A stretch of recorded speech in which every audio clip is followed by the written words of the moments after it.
Hello and welcome back to New Paradigm Healing. This series focuses on Ayahuasca Assisted Therapy.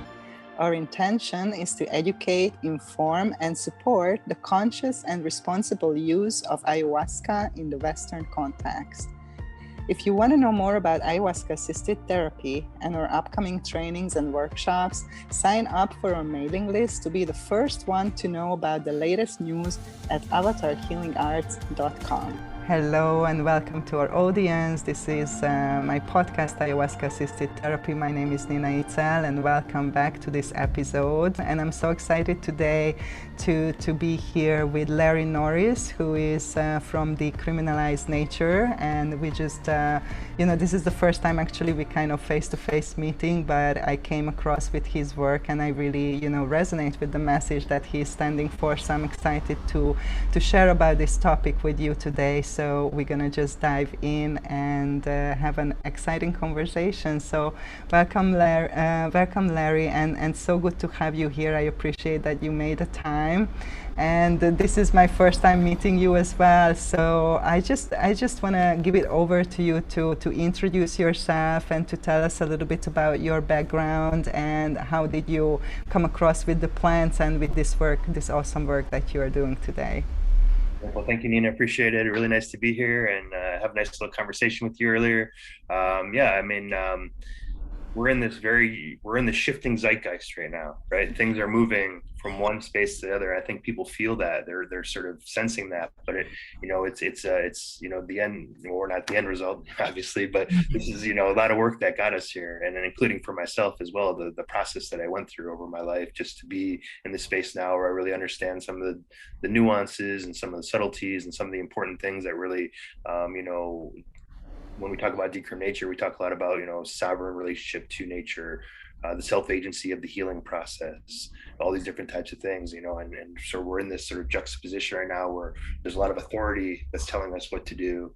And then there's this opportunity to heal by ourselves or heal within community or heal within, with plant medicines and things like that, which is kind of a different framework than the pharmaceutical companies and things like that. So we're seeing this really interesting sort of shift right now between these different perspectives. And it's really exciting to be kind of on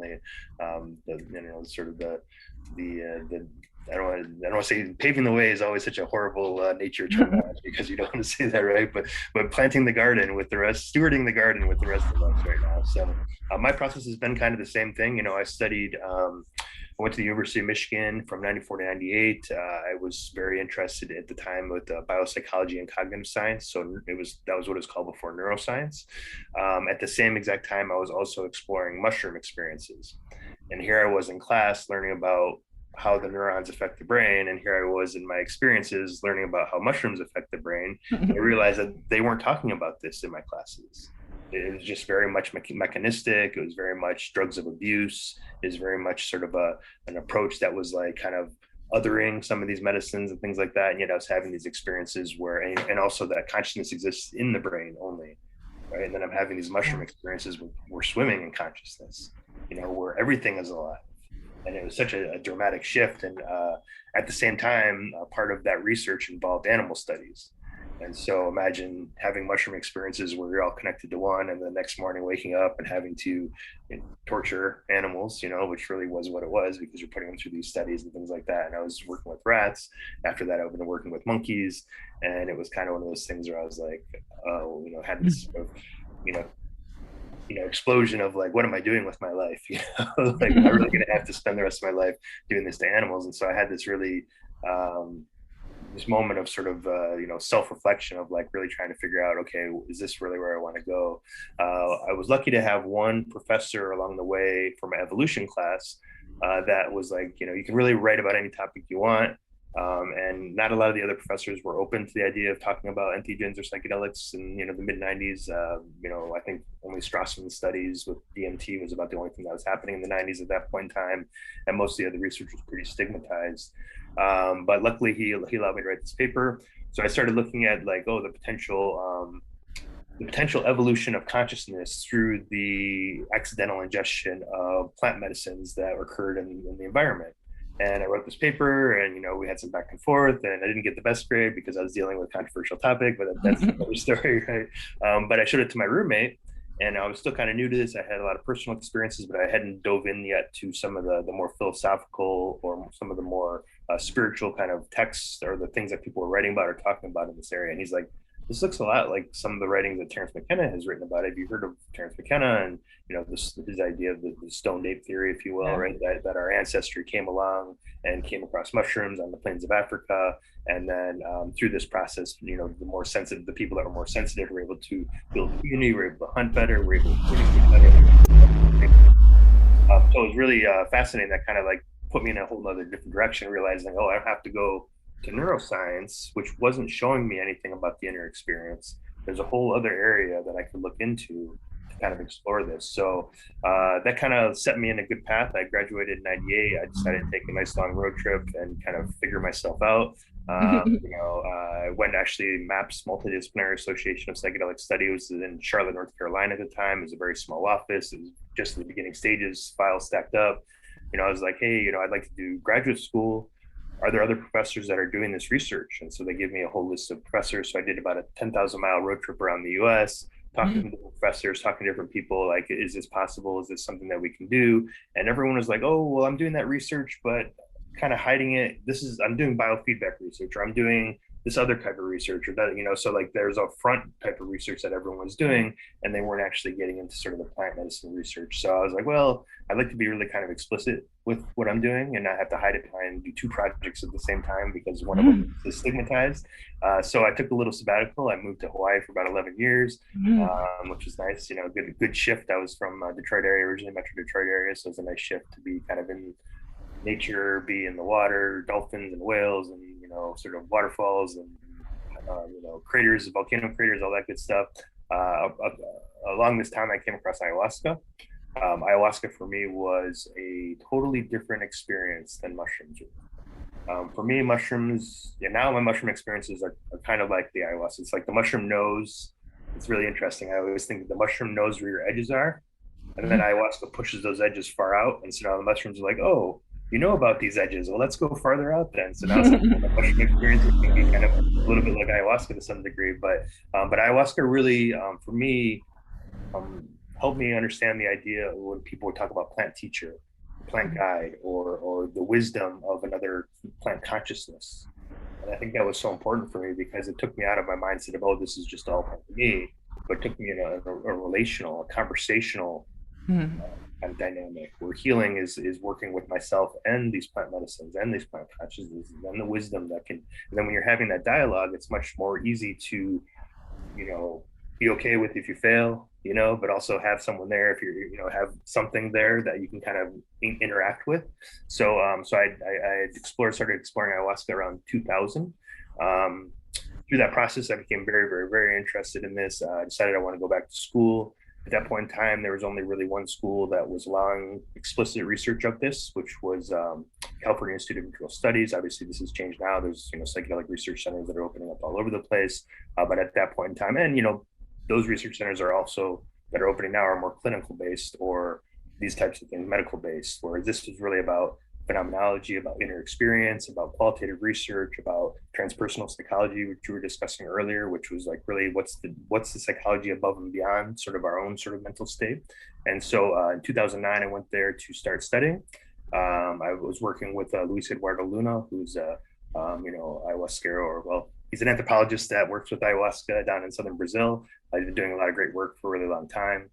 So I worked with a database that he had of a bunch of experiences, and I chose to write my dissertation looking at ayahuasca experiences and integration. How do people make meaning of these experiences? What types of experiences? What are the themes of these experiences? And really just because I noticed, backtrack a little bit, in the process of my schooling, I also started up an organization which started as a student group, which is now a nonprofit called Entheogenic Research, Integration, Education. And so we were having a lot of conversations, doing peer integration circles, bringing people together in community, because we saw a lot of people that felt isolated or alienated from their experiences. They didn't feel comfortable going to a therapist to talk about it because a therapist has the power of diagnosis. So yeah, you can talk to the therapist about how, okay, I'm having this relational issue in my life, but if all of a sudden you're talking about multidimensional realms, or entities like getting surgery on your brain and like moving into these other spaces, like that's a little concerning for some folks because they don't know what is that going to leave on my record, right? And so people were like, we still want to share about these experiences, but we don't feel confident and comfortable really going to these other sort of more westernized versions of healing.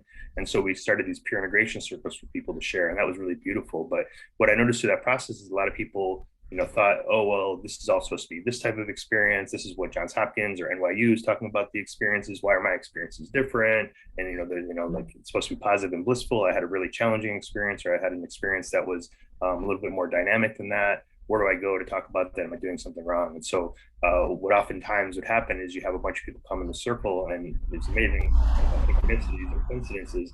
Oftentimes people will be started doing, coming to a circle, and certain themes would pop up. And it's like everyone that came there that night wanted to talk about a particular theme. And why that happens, I don't know, but it's always fascinating to me because it's like, the plants are speaking in the community with us, right? So that was really beautiful. And then that sort of also inspired my dissertation to kind of look at what are the different themes, what are the different ways that people are working with, how can we expand the concept of integration outside of just psychotherapy? Or if you look even like, Compass Pathways and some of these pharmaceutical companies are talking about doing artificial intelligence integration, which is wow. Yeah, right. That's a little bit, I mean, without being too, pessimistic, that seems a little strange to me, because it's like part of working with the plants is learning what it's like to be human. And now you're going to have a machine try and help you with that experience. And it seems a little bit off base. So how do we expand the concept of integration outside of psychotherapy to include body work, to include art therapy, to include other modalities that aren't necessarily being spoken about, because a lot of the things that we're feeling and sensing these experiences are beyond words. They're ineffable experiences. And so sometimes you just got to stumble over the wording. And that's another thing about the integration circles that are so beautiful, is like watching new language emerge, because we don't have a term for something that's between two spaces, or that's multidimensional, or that's entities, or that's spiritual realms, or things like that. So people are just trying to figure it out through conversation. And that's really beautiful, because I think as we move forward, we're going to learn a lot of new things once we get that language honed in to really be able to talk about our experiences on a deep level. After about 10 years of doing that work with Erie and just finishing my dissertation about a year and a half ago, actually, yeah, about almost 2 years now. Oh, wow. It's the time frame of the COVID space, right? It's all fuzzy. I came across a group in Oakland, and we came there originally to talk about building a conscious community. During that conversation, we started talking about, there's some legislation happening in Denver. There's some legislation happening in Oregon. Most of those, the Denver one was to decriminalize mushrooms. The Oregon one was to legalize psilocybin therapy, which we can discuss later, the difference between decriminalization and legalization. But we were like, well, hey, we're in the Bay Area. Why are we only if we're gonna do something like this, because everyone's like, hey, can we do this here in Oakland? Yes, we possibly can. And Carlos, who's the chair of Decriminalize Nature, had worked on the Oakland City Council at one point in time as a staff member. So he, chief of staff, so he was familiar with the process. So we're like, oh wait, we have the right people in the room right here. Why can't we do this here in Oakland, right? And the conversation came up, should we only stick with mushrooms? Should we have a bigger conversation? And I think, the benefit of being in the Bay Area is that there is the ayahuasca community, there is the ibogaine community, or the ibogaine community, there is the DMT community, there is the mushroom community, there's the cacti community, they're all there. So why were we going to segregate everyone out and do the one at a time? Let's have a conversation about nature. Right? Because we're not talking about mushrooms, which is really easy for somebody to say, oh, you're just trying, the people who are detractors, you're just trying to get high. Right? But what if we shift that conversation to, we have an unalienable right to have our own relationship with nature. We have the opportunity to heal with nature. What is our distance and our sort of removal from nature, and how is this affecting our mental health? How is our removal from the sacred? How is the removal from the community and ourselves? How is that affecting mental health? So we really shifted the conversation a little bit from it just being kind of a quote unquote conversation about drugs, which some people will say, to really a conversation about nature. And, that also allowed us to have self-agency and sovereignty over our own healing process. So it's not, we have to depend on a pharmaceutical company to create something for us. We can grow mushrooms, we can grow other plants, and we can have them in community, and we can learn together in community. And that's one thing too, that over the course of this time, I think it's like, people talk about, the risks and all that type of thing. People also have to understand that we're recreating a culture that has been oppressed for such a long time, at least in the West. And it's going to take a little bit of time to rebuild that culture, to really understand again, how do we educate each other? How do we do this in a good way? How do we connect with each other that in a way that works, that's safe and responsible, and that's reverent to the experiences, and that sees it as sacred and that type of thing. So that's going to take a little bit of time, but that's part of the process, and that's what's been really beautiful about the Decriminalize Nature movement is now we're spreading in cities across the U.S. So we passed in Oakland in 2019, so it's a little over 2 years now. No reports of emergencies or concerns, or in fact, there's lots of anecdotal reports of healing. I think there's some estimate that probably 5,000 people now in Oakland are learning how to grow their own mushrooms, which is fantastic. So bringing that to the people, making sure that the community, how the mushroom grows. You can pray over it if you want. You can sing songs to them if you want. You can do all those different types of things. It's not coming from somebody who's got sort of a monetary mindset. They're trying to sell you something, and then that kind of can affect or influence maybe what the mushroom experience is, but it's about personally being able to grow it. So Oakland, then we passed in Santa Cruz, we passed in Ann Arbor, Michigan. Washtenaw County, which is the county around Michigan, decided to expand that decriminalization for the entire county. Washington, D.C. passed with a 76% voter approval, which is pretty impressive in terms of voter approval. Usually it's about 50 or 60%, but 76% really stated that, hey, you can see that the importance of these medicines, the question of why is nature criminalized anyway? We can eat as many poisonous mushrooms as we want. Nobody arrests us. So safety issue, there's no law against that, right? So why are these specific substances, materials, these entheogens considered illegal, right? So that's been great. And then since 2021, there's been 3 cities in Massachusetts that have passed some similar policy with the help of another organization, Bay Staters. And now we've been working with statewide legislation in Michigan and statewide legislation in Vermont. There's about 40 cities across the U.S. that are working on policy. I just got off a conversation with Arcata, California a little bit ago. They're hopefully going to be passing by October 6th. Grand Rapids, Michigan is hopefully be passing pretty soon, and maybe 1 more city. So hopefully 3 more cities before the end of the year, and a couple other places as well. So it's really exciting. Like I said, this movement is really empowering. Our goal is Decriminalize Nature is to empower local leadership. So we don't have to be the ones that are doing it. We're trying to avoid the top-down control model, but really the bottom-up emergence model, because so many new things can come when people are allowed to really sort of engage in their community. And I can't say, hey, this is how you need to do it in Ann Arbor, because Ann Arbor community is already there. So we're basically, we really see decriminalization as a risk reduction strategy. We can kind of remove some of those barriers of risk or stigma, and then allow that community to naturally emerge from there. And so from that, we're going to see a lot of new insights on how to sort of work with the medicines, on how to engage with the medicines, how to grow the medicines and things like that. But it's been a really beautiful story. And at the end of the day too, it's like, for myself, I was very disillusioned with the government process. They don't work, we can't do anything, especially on the federal level. It seems like it's so far out of reach for us, right? But really giving people the tools in all these different cities to learn how to engage with their city council, to realize that there's an idea of direct democracy, realize that the city council members are members of the community and that they work for us. And that's another thing that I think people forget. It's like, wait a second, the government works for us, not the other way around, right? So how do we engage with them? How do we communicate that with them in a way to pass things that are really important? And so in almost every one of these communities, it's been really beautiful to see new people stepping up, doing things that sort of they haven't really, done before, and passing things that are actually making serious change happen in the world. And this conversation is now happening where people are now hearing from their elected officials that these medicines can be healing for both mental health, but also for personal and spiritual growth. And that they have, the right to be able to engage with these practices if they so choose. So it's been a really beautiful journey, but here we are today, and meet you and Clubhouse and have this great conversation. I think has been really beautiful. And it's exciting. It's exciting. Lots of good things are happening. Wow, thank you so much. I have so many questions. Like I made a bunch of notes, and I really so resonate with everything that you are sharing. So you said something that working with these plants, it's about learning how to be human.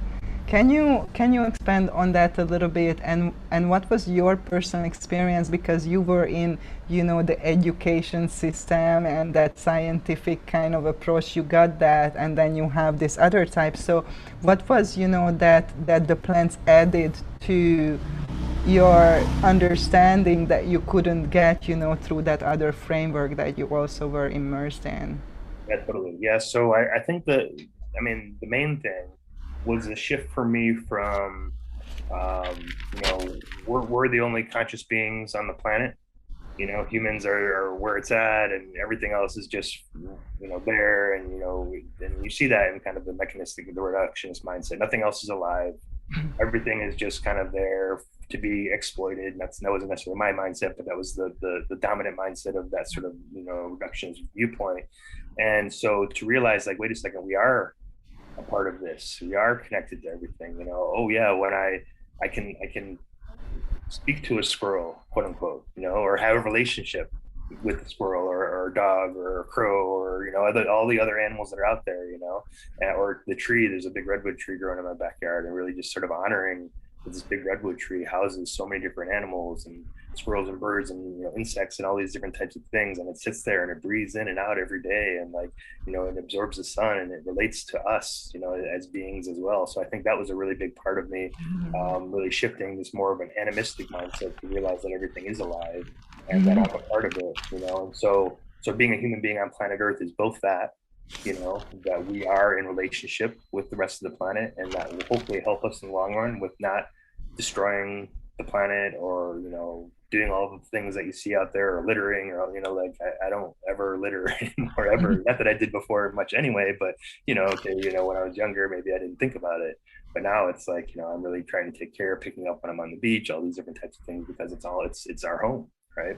And I think the second thing is, like, this idea that our human experience is only just a smidgen of time.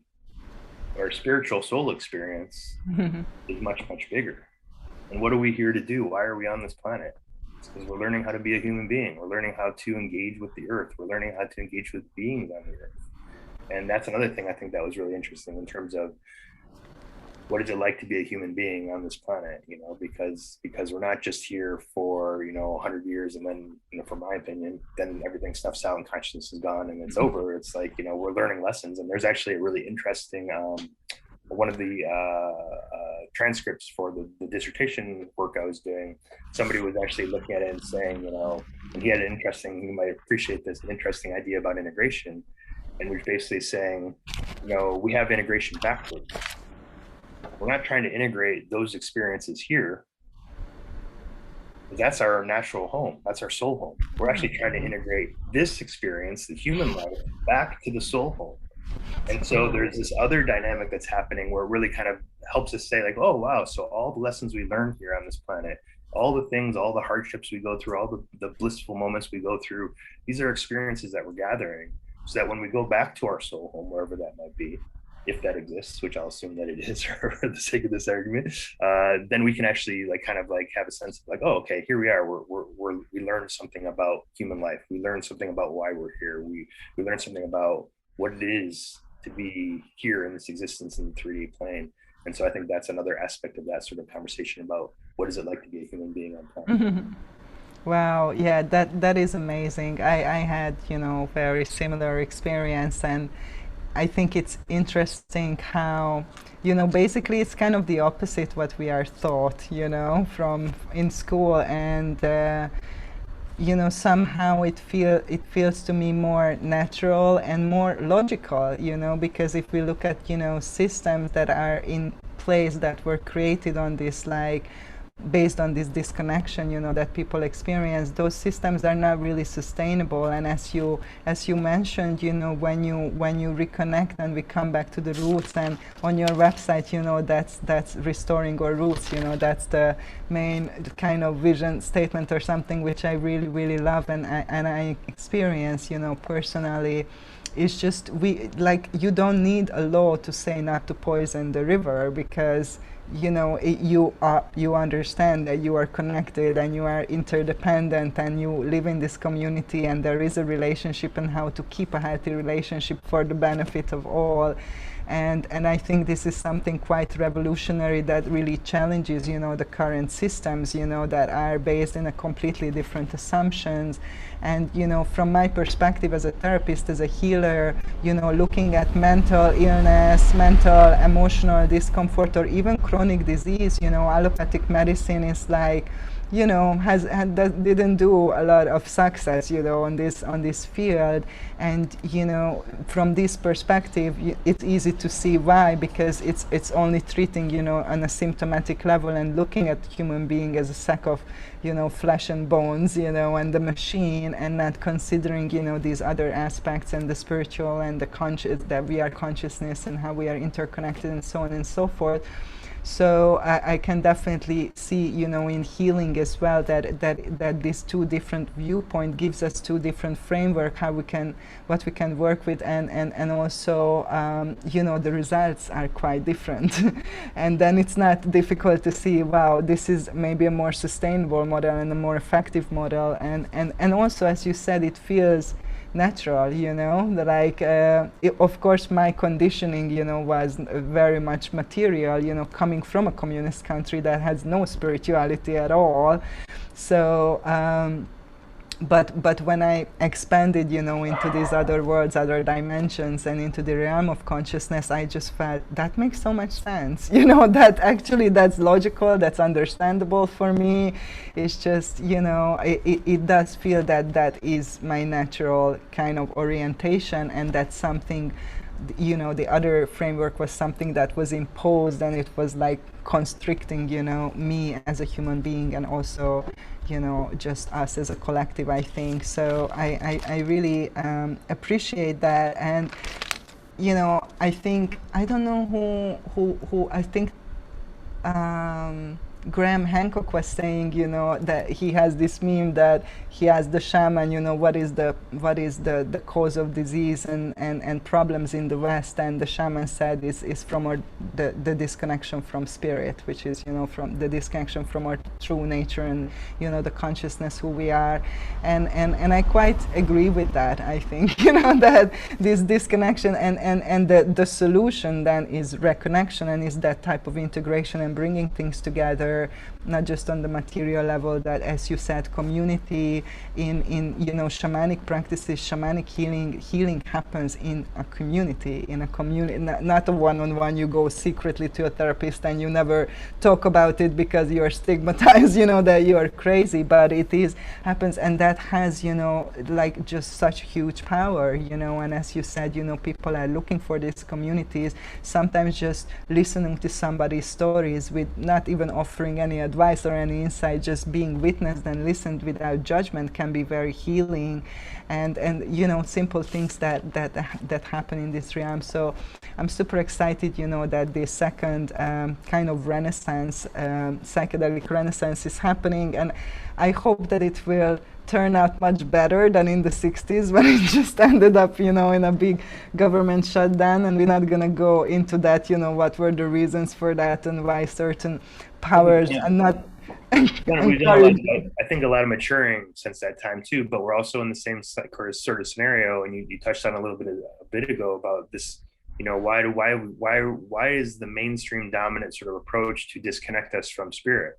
It's because it's easier to control you at that point in time, without sounding too dystopic about things. It's like when you're disconnected to spirit, you're looking for something else, whether it be, I'm depressed, I need a pharmaceutical to help me feel better, or okay, here's this government and they're going to be able, if I just honor them, then everything will be okay. But when you have a direct connection to spirit and to the sacred, and you see that you're a being, and you see all of the beings around you, and you sort of relate to nature and relate to the environment in a different way, it's really hard, because now you've got your center, you're centered here now, and then it's like it's hard to push you off of that center, right? And so I think this is all part of the process of our sort of reawakening, if you will. There's an interesting quote from Richard Doyle out of Penn State University, who says, I don't actually like the term psychedelic renaissance, because renaissance means beginning anew, and it never stopped. It just went underground. Right? That's true. And now it's having the opportunity to fruit again.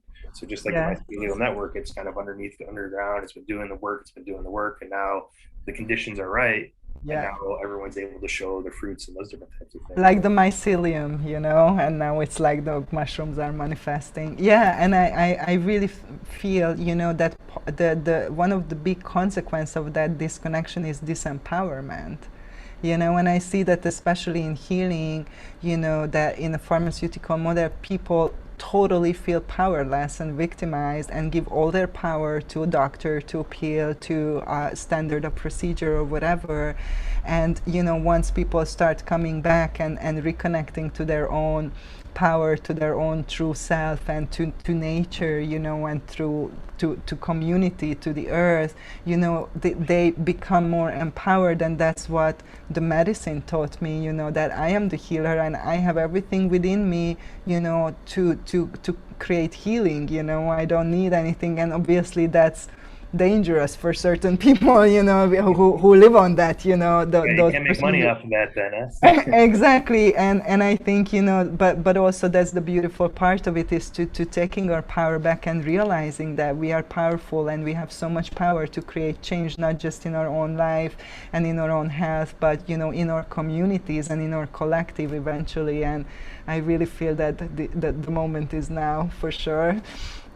So I would like to ask you a little bit about, if you can talk to us about what is the difference between decriminalizing these plants or legalizing these plants, because I think a lot of people, like myself included, not super familiar with what is this huge difference between the two, right? Sure. Yeah, definitely. Yeah. So, Carlos, who's the chair of Decriminalize Nature, often sort of references sort of plants that grow in the garden, right? So you don't have to legalize the tomatoes that grow in your garden because they've never been criminalized. They're just tomatoes that you can grow in your garden, right? And so, so legalization frameworks and decriminalization frameworks are different in that what we're trying to do with decriminalization is to remove the criminal penalties. Make sure that if somebody's growing mushrooms, they're not going to get arrested. Make sure that there's no reason to investigate them. Make sure people are being in ceremony, that's totally fine. Being community-based practice, that's totally fine. There's no laws now saying that you can go to jail for this. Now, the next step, which is where you see sort of the venture capital companies, the pharmaceutical companies, the people who want to control things, they say now legalize and regulate. What does that mean? It means a government body, a state-controlled entity, now is controlling, regulating your relationship with nature. Now, synthetics, that's a different story. We're not really getting into synthetics because that's, needs testing and you make sure the lab is good and all that kind of thing. But for nature, do we need to legalize the grass that grows outside? Do we need to legalize the air that we breathe? Do we need to sometimes it is getting that way. You can't collect rainwater in some places, these different whatever. But that's a whole nother topic of conversation. But basically, once you get into legalization, now you're saying, okay, well, we need to make sure that you can only have this amount. Okay, for example, limits. So you can have up to, acceptable amount. Well, who's the one, it's in California, the SB 519, they use the term allowable amount. Who's allowing? Who's got the authority to allow? And they use this terminology, they flip it. Instead of saying limits, saying we're going to give you, this is an allowable amount for you to have. And so that would be a first element of sort of like a legalization or regulation framework, limiting our relationship with nature. Now, we said a lot in sort of our Decriminalize Nature sort of social media, which is basically like, saying allowable amount or limited amounts is really just a creative way to say, when can I arrest you again? Because let's say you have a little gram over that allowable amount. Well, now you're a criminal. Well, why? Because it's a little bit extra. Like, what's the problem there, right? So that would be one area. Second area that comes into play is that you get a lot of issues where now, like, well, we have to license everybody, or we have to tax everybody. We were seeing this happen with cannabis. There's a decriminalization model, which was compassion-based, which was how do we help heal the community? How do we grow our own? How do we cultivate? That's something that we did, I think, right off the bat, which was really important that cannabis didn't do, is really to emphasize cultivation right off the bat. Because a lot of the drug policy out there is only talking about use and possession. So you can have it, you can possess it, but if you grow it, whoa, hold on, now you're really breaking the law. Now you've really gone over it, right? But if we can say, hey, let's cultivate right away, let's engage in the process of being a part of this natural system, that's really important. But in cannabis now, for example, in California, you need a license to grow, you need a license to harvest, you need a license to trim, you need a license to transport, you need a license. So by the end of the day, you have, thousands of dollars worth of licenses you need to get just to get from planting the plant to smoking the plant, or, for cannabis, right? And so along the way, there's taxes, there's all these things, there's government bodies, there's bureaucracy, all that kind of stuff gets in your way of your natural relationship with nature, and that shouldn't be necessary if you're going to have a relationship with nature. So really decriminalization and those models will probably happen, those legalization models will happen, but oftentimes what happens if legalization happens without decriminalization, now you have big companies saying, hey, that person over there is growing more than their quote unquote allowable amount. What that technically means is, hey, they're cutting into my market share and I can't make as much money because there's abundance. Mm-hmm. They try and create the scarcity model so that the only place you can go is through these particular avenues.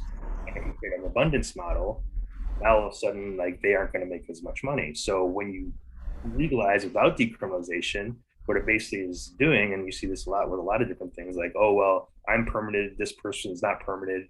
Now it's not the government going and getting the person that's not permitted. It's the neighborhood, it's the community. It's saying, hey, I'm permitted and they're not. Why did I pay all this money? Go arrest them. And so now you've created they say there's some, in the current era, it's not the big brother, it's all the little brothers. And that big brother from 1984, it's not big brother anymore, it's little brother. Everyone's a little brother, kind of, calling each other in and getting arrested for that kind of stuff. So that's one scenario where you have this market share that's going to be sort of based on the idea of scarcity, and then there's an idea of abundance. Abundance comes with just having a natural relationship with nature, that type of thing. I think another part of that too is that we don't, oftentimes those models of legalization will say, well, who are our authorities currently? Who are the people that we can respect and trust in this modern day society? Well, let's give them all the power to make these decisions. Okay, so now you've given it to, in this maybe current culture, will be the medical or the clinical dynamic. But oftentimes they don't really know anything about these medicines. They might not have even had an experience themselves. Yeah. Here we have people that have been working in the underground. We've had indigenous communities. We have BIPOC communities in cities across the U.S. that have been working with these materials for decades, if not longer, And so why are we pulling the power away from them when they actually are probably the most prepared? I think Groff actually had a really great quote, which is something like, I'm going to mess up the quote, I'm paraphrasing here, but something like, why are we giving the power over to the medical and clinical when by the nature of their license, they can't do things illegal? So they've never probably had an experience. And if you don't have an experience, what do you know about these experiences? How are you going to guide somebody on these experiences without having a little bit of a sense? Because it's so different than our current mindset. And so really, hopefully, and you're starting to see this a little bit now with some of the medical and the clinical, that they're also saying we need to have the people who are doing the facilitating also have an experience, which I think is a good transition. I think there's a lot of things. It's really interesting how psychedelics and entheogenic plant medicines are forcing the mental health paradigm, forcing the clinical and medical paradigm to have to shift. Even something as simple as double-blind placebo trials. That's a myth in the medical trials, because you're having an experience. The doctor who's with you knows you're having it. There's no double blind. It's pretty obvious when that happens. So yet they're basing this as like, well, this is the standard we have to go by, but it's false. So you have to pick up to like public health research, community-based research, and those different types of things. So I think within the context of decriminalization and legalization, decriminalization is really just like, let's regain our relationship with nature without a criminal penalty. Legalization is, how do we control and regulate this? How do we make money off this? How do we tax it? How do we do all these other things and make sure, and that's business licenses and all that kind of thing. Down the road, we're actually looking in terms of Oakland and maybe other cities to have a locally based economy. There would be a type of legalization that would happen, but it stays local. So that people know their community members, that, the part of the problem with scarcity and abundance, people say, oh, well, I have a facilitator that's a horrible facilitator, and, what are they going to, but in a model of abundance, that's not necessarily going to happen because people will know about those people. There's going to be word of mouth. With scarcity, it's like there's 3 people to go to. 2 of them are horrible, but those are only 3 people. So you're going to have to go with those 2 people, right? And so you're going to get into situations where you're going to have a facilitator who might not be, what do they call, quote unquote, a bad actor or something like that. It might be a bad actor. But if you have this abundance model, then people can really engage and really learn what works best for them. And maybe even, these 3 people are great. For this person over here, they need a 4th person who really just kind of aligns with what they're doing and what their sort of essence is. So our hope is really to decriminalize first, knowing those other things are going to happen, allow the community to be empowered, to allow the community to educate the local other communities and that type of thing about what's going on, and then move forward in a sacred way that isn't so controlled by the state or so corporate or commodified, that type of thing. Yeah, definitely. I saw, so much in resonance with that. And I find, that one of my major problem with legalization is exactly what you said, that the people and the authority who is creating the regulation, they have no experience. So, they are coming from a very limited mental perspective, trying to regulate consciousness itself. Like, I mean, how can you regulate from a small, perspective something that is it's impossible. It's not going to be, it's the whole idea is just impossible for me. But here is a good question that I get asked a lot, and I would like to know your perspective. That what would you say to people who come and say, okay, well, it's okay to have marijuana or grow marijuana or mushrooms, but not iboga or ayahuasca because they are so much more powerful, therefore so much more dangerous, and that should be regulation on that or limitation on that. So what is your perspective on this? I would say I'm in agreement that things like iboga, things like ayahuasca should have somebody that's a trained facilitator, but you know those practices are being done right now without regulation. They've been done for hundreds and maybe more longer time without regulation. And the Yeah. regulation comes from the training, and that's, if you want to call it that, like somebody's going to do the hours of the work to be able to sit with somebody in ceremony, do the healing, learn the ikaros, learn how to do sapatos, learn how to do tobacco smoke, all the kind of things that come in part of the ceremony. People are already learning that. And so you don't need to necessarily regulate that. Now, I know I don't know if you ever heard of the Ethnobotanical Stewardship Council. They got in trouble like about 10, 15 years ago because they wanted to go through and say, okay, well, let's regulate ayahuasqueros, and we're going to give a stamp of approval. And there's like this group out of New York City, and it's like, well, what do they know about healing properties or how people are working with techniques or whatever else? So I think that also becomes problematic because, again, you have a Western system which is trying to regulate, which has traditionally been done by indigenous cultures across the world. And there's, again, this split between paradigms about why is it that this is done this way. Well, that's just spiritual woo-woo talk, and we can't do that. But like, no, it's actually a technique that's been developed over many years. It's not again, that's that idea of science. Well, science is only science if it's double-blind placebo trial. Well, no, science is observational. Science is what works over time. Science is what techniques have been valuable and effective. And I think that's also this loss, because that type of science means that anyone, you can be citizen scientists. We don't need to have a PhD. We don't need to have an MD. We don't need to have all these other things and write in certain ways. We can do observational studies and those different types of things. So I think in terms of that, I would agree that there's higher levels of medicine, higher levels of acuity. Also in terms of certain types of mental health conditions, I would say that it would help if somebody goes to somebody that knows, both the Western model of, like, okay, for example, ibogaine for opioid addiction. So you're probably going to want to have somebody that really knows that scenario about opioid addiction or substance use issues, and also knows the scenario of iboga and how to work with that. But I think the idea is, again, as you say, we're building culture here, is to have that dialogue with indigenous cultures that are working with the Bwiti, for example. Why are these songs done this way? What is it about the ancestors, with the Shipibo? Why are these songs done this way? What's about the different plant diets and all these other types of things that are happening? What's the bigger holistic understanding of healing that isn't just like, here it is, see you in a little bit, you'll be cured, you'll be all fine. And so hopefully that, and that's, again, part of what we really talk about a lot, is like really trying to bring in these other conversations, to bring in these other wisdom figures to be able to share about what is valuable, what is effective. Now, of course, I also understand that there's this resistance to sharing because the Western world is taking so much, take, go down to the jungle, the pharmaceutical companies extract all the medicines from the trees and the plants, and then they take it and make tons of money off and all that kind of thing. So I understand there's also going to be a process here as we sort of learn together.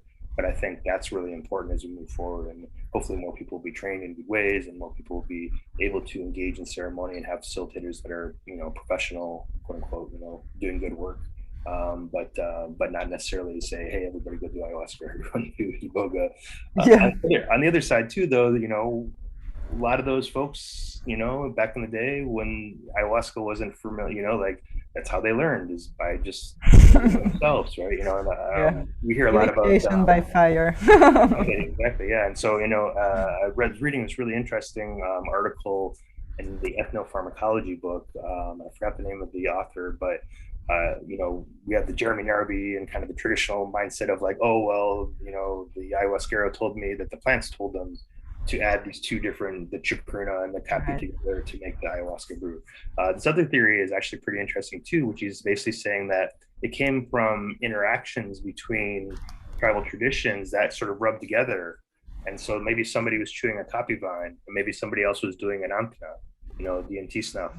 And all of a sudden they're like, wow, if you put these two together, it really modulates this DMT. And so there's this sort of constant exploration, like I said, citizen science, if you will, where people are sort of saying, hey, wow, this is something that's from my tradition, this is something from your tradition, and we put these together, we really have this other experience. And so ayahuasca is one of potentially 4,000 combinations of DMT and MAOI plants across the world.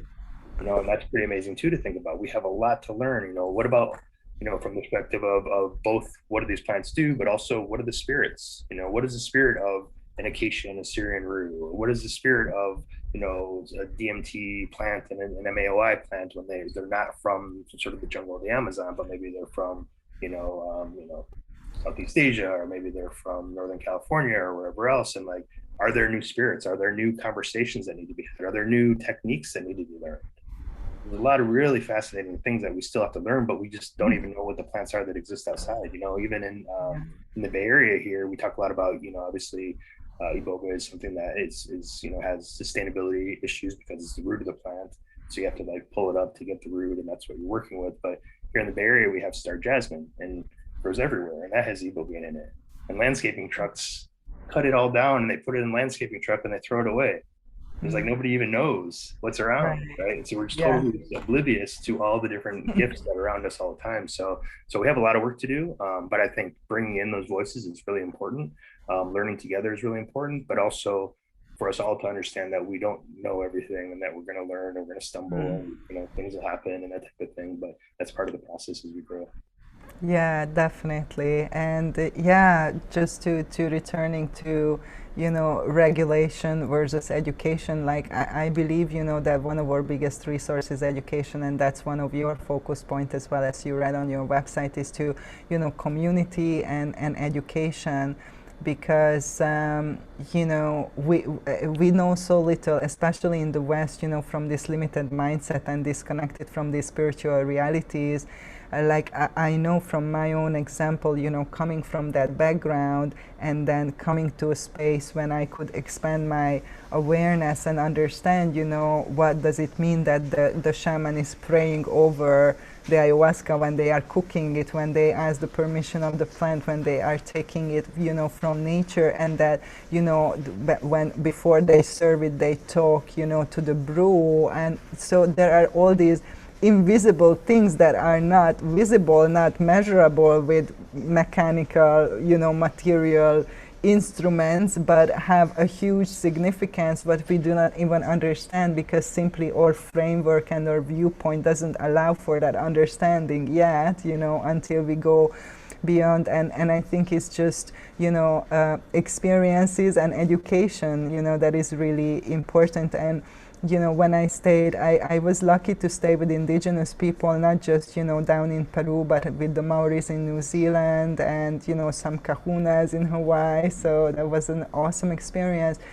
And my experience was that when you have a community where these conversations are allowed, and these traditions are alive, and being practiced, for hundreds and thousands of years, then people know who is a brujo, a witch and a dark magician, and who is a real hero, and who is like, they don't need a certification or a government stamp to say, hey, this person is not in integrity, or is abusing his power, because it's in the community, and the community will know, as in the West, that, hey, don't go to that doctor, because they are not the best. Go to this doctor, he is really, really good in what he is doing, So I think to allow conversation conversation and to allow the community to actively participate, that is crucial, because the community is the regulator, you know. When one person, you know, and we can see that now in the West, you know, how all these allegations around not just shamans but yoga teachers and all these, you know,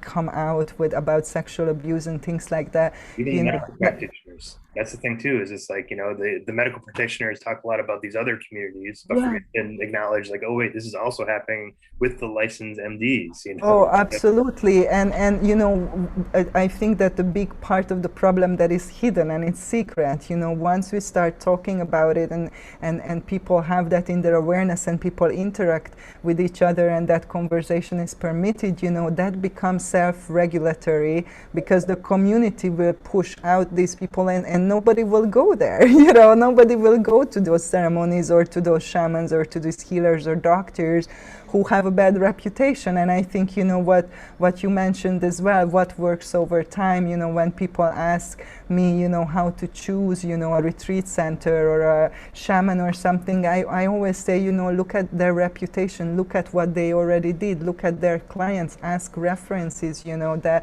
who you can talk to, who been, you know, in these places, who work with these people, and see how they are and what was their experience, because I think that's the ultimate kind of measurement of okay, we don't understand how the techniques exactly are, maybe, but we know that there are results, you know, there are positive results. All these people came out better and healed and, you know, are happier and healthier and more connected. So there are definitely, I think, points that we can measure, you know, even with plant medicine and the ayahuasca in my practice, you know, when I talk about integration and people say, what is integration and what does that mean that you are integrated versus you didn't integrate the experience? And I always say, well, look at your life and see how did your life change? How did your relationships change? How your perspective, priorities, ethics and value change? You know, if nothing changed, you didn't do the integration. You still need integration. If you did the integration, you will see a fundamental shift in your being, in your relating to yourself, to other people, to nature, to the earth,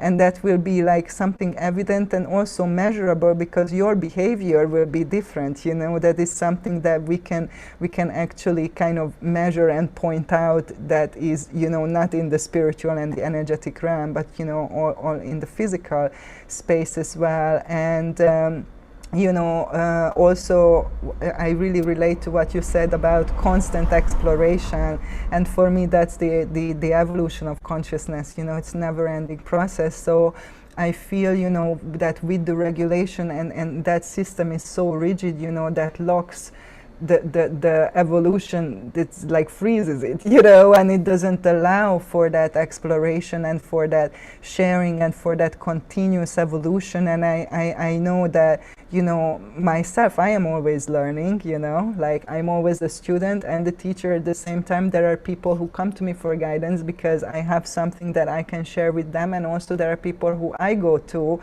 learn more and to so I think, you know, that any, you know, kind of people who are resonating with that and walking this path, you know, they are in that continuous exploration themselves, and therefore the whole system is continuously evolving and changing. And yeah, and another thing that I wanted to relate to is this, what I call, you know, bridging, you know, this huge gap, because for me it was a huge gap coming from a totally material communist indoctrination to like shamanic realities, you know, and that, like, it was just like, wow. You know, and bringing that together within myself so I don't lose my sanity, obviously. And I think that's what we are talking about here as well. It's not to discard, you know, allopathic medicine or Western framework at all, and just want to let our audience know that we are not talking against things. We are saying that there are more things that we can add and that can make everything richer and more wholesome and more beneficial, you know, to the whole collective, and that's necessary that we create these bridges where we can bring in all sides, to the same table, and we can learn from each other and listen to each other, and that's something, that I don't see in the legalization, and it's like, as you said, these people, very removed and disconnected from these other realities where the tradition is coming from and was practiced for thousands of years, So the reason I went to shamanic practice is because I researched on the internet, and I found out that that's the oldest healing modality, shamanic healing. It's like more than 100,000 years old, and then comes Ayurveda and traditional Chinese medicine, couple of thousand, and then Western allopathic medicine, like 400 years old. So I was like, I want to know what is that tradition that survived, 100,000 years despite of, consciously trying to wipe it out all over the earth, and still works, because otherwise it wouldn't have survived. So that was something that fascinated for me, and I think that we have to put our ego and our arrogance, to the side in this matter, because I think sometimes in the West we think, oh, we are so advanced and we know everything and we are above all these people. But if you look at it from another perspective, it's really not the case, and we really have to kind of like humble ourselves and say, no. One of my journeys, the spirit of the medicine said that, the mystery is infinite and I only showed you this much. And I had this mind-blowing experience. And then she said, you only seen this much. And that was, I just always remember that moment that keeps me in that humility that, my ego wants to go there. Now I figured it out. And it's like, no, we probably never going to figure it out. And the best that I can do is continue to explore. And I think that humility, is really important, because it wouldn't, I've heard of a few people doing there, a few places doing this, which is like a treatment model where you have an allopathic doctor, where you have a naturopath, where you have Chinese medicine, where you have a body worker, where you have, and everyone says, okay, this is the thing that this person's working on. And then it's like, you hear people say, at least in the studies that I saw, or the story that I saw, people are like talking about the same ways to heal the person, but in their own kind of language. And so like, imagine if like all those folks came together in humility and said, okay, let's learn together from our own sort of understanding of what the body and the system processes and everything like that. And then learning from each other, be like, oh, we're both talking about this, but in my language, it's this thing, language of profession, right? In my language of profession, it's this thing. Oh, wait, actually, we are talking about the same thing in a lot of ways, and it's not, something that's far removed from what we're doing. But I think that's going to take a little bit of work. And again, hopefully this area of study will help with that, because we're able to open up to these bigger dialogues, And you also talked about something a little bit earlier about integration, which I think was interesting, and something I touched on in my dissertation, because I realize talking about integration, we have to, like, I like to at least try and expand it. So there's integration and then there's implementation. And kind of like separate those out just a little bit, right? To tease them out, because integration could be the process of understanding, right? And implementation is taking those actions and putting them to use. That's where the behavioral change comes in, right? Because sometimes, as you hear from many people, like, oh, I had this experience where I have to quit my job and break up with my relationship, and they do it the next day, and they're like, oh, hold on, slow down, let's make meaning of that before we go ahead and shift everything pretty dramatically. And so I think also, as we sort of explore and understand integration a little bit more, we can sort of see that there's a lot more pieces to it. There is a process of how do we make meaning. There is a process of implementing. There's probably a coaching process that has to happen in the middle of that, right? Because it's like, I had this insight, I need to heal this relationship with so-and-so. It's really hard. I don't think I can do my homework assignment. And then you keep going back to your ayahuasca experiences and you keep seeing that same thing over and over again. You're visiting because you can't take that next step to that implementation stage of like, how do I actually make that happen, right? Yeah. And so I think that's also a really, as we sort of learn about integration, we can also sort of start to understand and unpack, that, so that, because sometimes people are like, well, I haven't fully integrated yet. And then it's like, well, that's okay, because, sometimes those messages are embedded pretty deep. And there's this idea of symbolic latency, which is the idea that like, sometimes, you have a download and it's in your brain, it's in your head, and you don't know what it means. And then like 3 years later, you've learned enough and you have this insight, and boom, that thing sprouts up and you're like, oh, that's what that lesson was from 3 years ago, but I didn't really know it until now. And so there's also this process of sort of like allowing do your integration, find things that you can do to help shift things immediately, change, make those behavioral changes and things like that, but also allow for some of those to just kind of simmer for some time. Yeah. And then allow for that sort of opportunity for life growth to happen and to revisit some of those lessons again. Like we're always seeing the same thing on a spiral. Okay. Oh yeah. So, I know what you mean. Yeah. So I think that the whole conversation about it, we're learning a lot about that too. And I think the integration thing is interesting too, because within there's a lot of sort of debate around integration within indigenous cultures, for example. And it's actually integration seems to be more of a Western thing because we're so far removed from these experiences. There, it's like it's part of the cosmology. So yeah, I saw the spirit. Oh yeah, of course you saw a spirit. Here it's like I saw a spirit. Like what's going on? Absolutely. I had the same realization, because I was like, why the Shipibos never told me about the integration? And then later I realized that they don't need integration because they are in the context. That's the integration. They are in the environment. They are in the community. The plant master lives there. The shaman lives there. They have that understanding of this tradition, the history, and everything. And what happens with us, that we go and take the plant out of the context and we bring it into our own context that is completely different. That's why we need the integration. The Shipibos don't need it. They are in the integration, and the context is lifelong integration, right?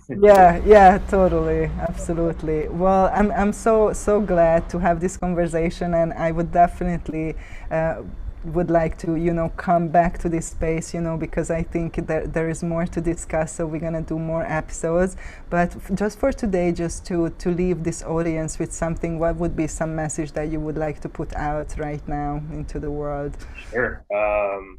So many, right? So I think first and foremost, if we are in this sort of this shift moment right now, right? Where we are learning about plant medicines, we are learning about the sacred, we are learning about how these can help, we're learning about our connection to our own ancestry, as you said, restoring our roots, these types of things. But we need everyone's support to really reach out to their own community members, help to bring this good education to them. Don't be afraid to sort of step out of the entheogenic or plant medicine closet, because I think a lot of people need to know, oh wait, I know this person and they're doing great with their life, and it turns out that plant medicine helped them. So education, educating our fellow community members, reaching out necessarily of our bubble community, and start talking to people on the outside of that to really help them understand. If they want to do anything in terms of decriminalization, we are helping people in cities across the US, so please contact us at decriminalizenature.org. I'm sure you'll have some of these in the notes, or see us on Instagram at Decriminalize Nature. We can help you do that as well. And don't be concerned. I had never done any public policy before I started Decriminalize Nature. And now here we are doing all this great work. Most of the people that are in these cities have never done public policy at all ever before. But really just seeing the community members of the city council as members of the community, wanting to educate them. And I've been amazed with how many city council members have been either I know somebody that's had a profound experience that was healing. I've had experiences of my own. My grandfather or grandmother was a curandera, all these different elements, so sometimes they're just waiting to be asked, really, so just get out there and engage with them, and all of a sudden you can have this really great conversation with them about the educational, or about the healing potentials of entheogenic plants and fungi, and next thing you know, you're making change in your own community. And I think that ripple effect, then when you have your city council members, the authority of that sort of community is saying, hey, these are beneficial for healing, that reaches a lot more people. We can talk one-on-one, that's great too, but if we can educate 5 to 10 people on a city council to get them to shift their ideas about it, it really ripples out into the community in a good way. And I think then that would be kind of the second point. And then continue to build local support structures. So if you are in a community, hold some peer integration circles, find ways to get people to connect, throw an educational event. Maybe not everyone is going to be available or open to do that, but but the more and more of that we do, the more and more support structures there are. In the long run, it's really going to help us a lot, because we don't have to move so far in terms of, oh no, we got to hustle and do all this work. It's start building that now, do it subtly, do it slowly, kind of connect with your community and that type of thing. And we can make good change happen out there. So that would be the things I would say. My other organization, if you want to learn anything about integration as well, I'd love to chat with you more, maybe a whole topic on Yeah. integration. I think that would be fun. Check out Erie Vision or Entheogenic Research Integration Education at erievision.org or on our Instagram at Erie Vision. And outside of that, it's been a really wonderful conversation with you. I appreciate it.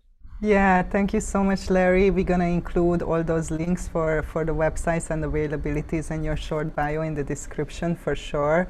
And definitely we're going to do another one of diving more into the integration, because, you know, that's one of my passion projects. But what I'm hearing you say is really just be the change that you want to see in the world, you know, and do something, however small, you know, however little action that you can contribute to that brings us towards, you know, that world that we envision to live in, and our children and the next generation to live in. So I really resonate with that, and thank you so much for this conversation. And check out my website avatarhealingarts.com, and in the links you find my book and, you know, podcast and other resources and free content that I'm putting out there, you know, to help with the education part and share my experience. And also we're gonna do on Clubhouse, if you are on Clubhouse, on the 29th of September, which is I assume it's a Wednesday, we're gonna do a room about the dark side of plant medicines, when we're gonna dive into a little bit the abuse of, you know, power in these circles that also sometimes, you know, happens, and you know, some people have a very idealistic view of shamans and, you know, the indigenous people just in general. So just bringing more awareness of, you know, the nature of duality that is being presented, you know, in any space and any circle and any kind of framework or structure, so we can navigate and keep ourselves safe and have the best experiences, that the most healing and the most awakening for all of us. So join us for that. We're going to include the link. And remember that we are the healers and love is the medicine. And I hope to see you next time, and sending lots of love to you all. Thank you for listening.